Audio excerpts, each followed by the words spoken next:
What is up, guys? In today's video, I'm going to be reacting to my first ever win in Fortnite Battle Royale. So I started playing this game the second day it came out. I believe it was September 27th or 28th, 2017. So this win is from over 1800 days ago. Pretty crazy. If you guys do find this entertaining or interesting or just cool to see how the game was when it first came out, remember to give it a like, subscribe if you would like to see more, and comment down below what season you got your first win. Like I said, this was the second day that came out, the day the game came out, before there was seasons in the game, before there was really updates in the game, before there was anything in the game. It just randomly dropped. There really wasn't much hype or build up for it. It's just Fortnite BR was out, and I was really interested in PUBG coming to Xbox at the time, so I was excited to see this other Battle Royale game come to Xbox, and that was actually why I started playing it, was just to like kind of get used to a BR before PUBG came out. And one interesting thing here is that we have this glider. So I think the way it worked at the time was there was no like customizing your character or choosing the glider you get. But I believe if you had one, you got an umbrella from that point forward, or you got an umbrella for the next match, kind of like how victory crowns are, and then you lost it if you lost. It worked one of those ways, but either way, we had a glider in this game, and we did not, because I didn't previously have a win. And we're just landing at some random house in the middle of nowhere. This used to be a spot that I would go to. This little setup was copy and pasted around the map in several places. It was outside Shifty in one spot. It was right here where we're at, like the north top right end of the map. And I believe there was one in the bottom left as well. It was like all over the map, and that was kind of the first drop spot I ever really learned. I'm trying to get this chest here. It's so cringe to watch me try to do anything.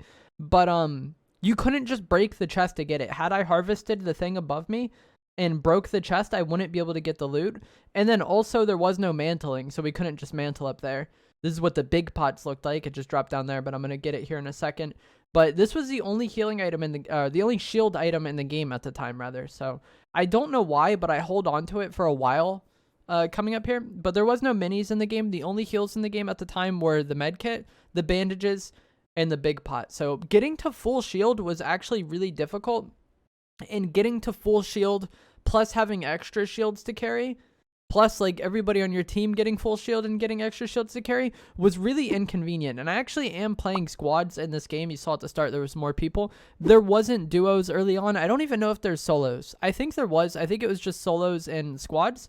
But if you wanted to play with your friend, you couldn't just go to duos. You had to play squad. So pretty much me and my friend play this match entirely as a duo squad. And we're about to see combat for the first time here. The game was at 30 FPS at the time, so don't bully me too much. Like, the game felt terrible. There was no first shot accuracy either. Like, my crosshair, as you see it right now, is about as accurate as it gets. And you'll see how hard some of these ARs hit here in a moment. If I hit any headshots in these fights, this white AR would headshot for 80.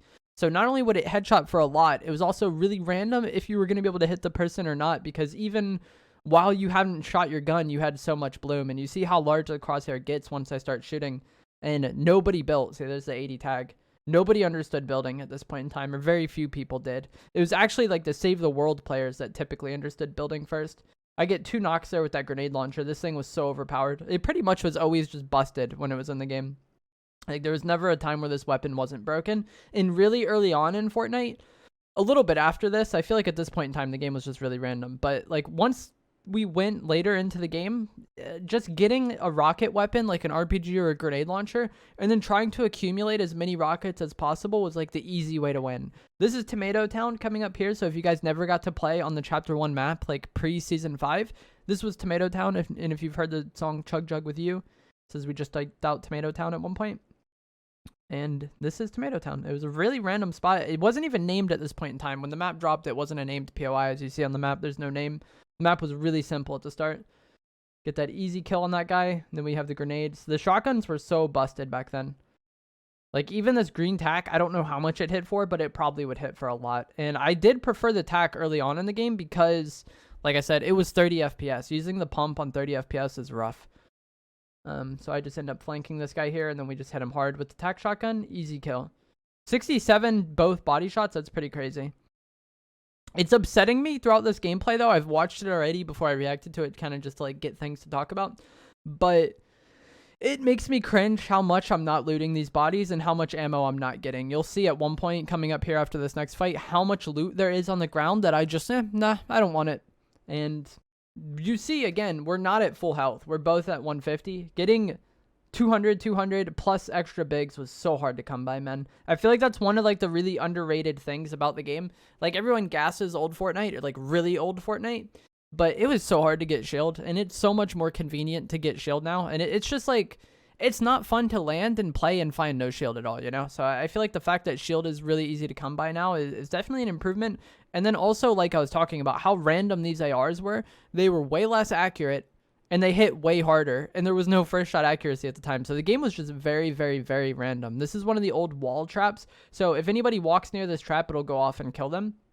These don't exist in the game anymore. These were removed from the game very early on, and then they basically just made it to where spike traps could be placed on walls, ceilings, and floors. But early on in Fortnite, there was a separate trap for each thing. There was a ceiling trap and a electric trap, and I think spike traps just went on the ground back then. I don't even think it could go on ceilings. You're going to see another, just how busted the grenade launcher is, I think, or maybe how busted the ARs were. Like, oh my gosh. Like, that guy had no chance to react. And you see, not only did we have no shield, but our teammates are like, the people I'm fighting is also low on shield. That was the trap that just killed that guy there. But even the people we're fighting are really low on shield, you know? Like, the game was just so much more random from an RNG perspective and just a gun perspective. And then also with no one really knowing how to build, every fight pretty much just kind of became about timing. And that really made the game like really, really campy. This is what I was talking about before, where I say just completely ignore this loot for some reason. I'm really low on AR ammo, and that's going to be a problem later on. But we just ignore those blue ARs, and I ignored the AR ammo. There's some people that built a base up on that hill. And one crazy thing about the game as well back then is, you see in my inventory, it says Y to swap to the left or right. That is not true. When the game first came out, you could only swap to the right. There was no going back and forth in your inventory. So it was just really, really, really awkward to fight and play this game. My friend ends up going down, but I get an easy knock. And now we basically have to play this game as a solo. There was no rebooting. Rebooting didn't come until Season 7, which was like, it came in 2019 at some point. It was pretty wild. But you see my ammo here. We're so low on ammo, and for some reason, I'm just not picking it up. I don't know what was going through my head at this point in time. Like, I had been good at video games in the past. Like, I'd played Call of Duty a bunch. I was always like a 2 to 3 KD player. But for some reason, like the first few days of Fortnite, I was so newbie. I think a lot of it had to do with the fact that the game was 30 FPS. Like, I remember the game feeling very, very laggy and just like not good at the time. And it wasn't until that like later when they started optimizing the game and making it run a lot better that I really thought Fortnite could be something special. I think this is going to be another instance of me just leaving behind good loot. Like there's a purple tack right there, and I'm just like, nah. And the purple tack was busted at the time. I think it could hit for like 190 or something like that. All of the early shotguns were really busted. So it's a 1v3. I think it's a 1v1v2 right now, because remember, we're in squads. It could be a 1v3, but I think it's a 1v1v2 because that guy was shooting rockets at their base. Let me know down in the comments below what you think of this art style, though, because I personally think these graphics were perfect. Like, the cartoony vibe of Fortnite was so nice, and when they went away from that in Chapter 2 and 3, it just never felt the same. Look at how simple the storm looks, too, if I look back at it again. It's just like a collection of, like, octagons. Like, you can easily see through it.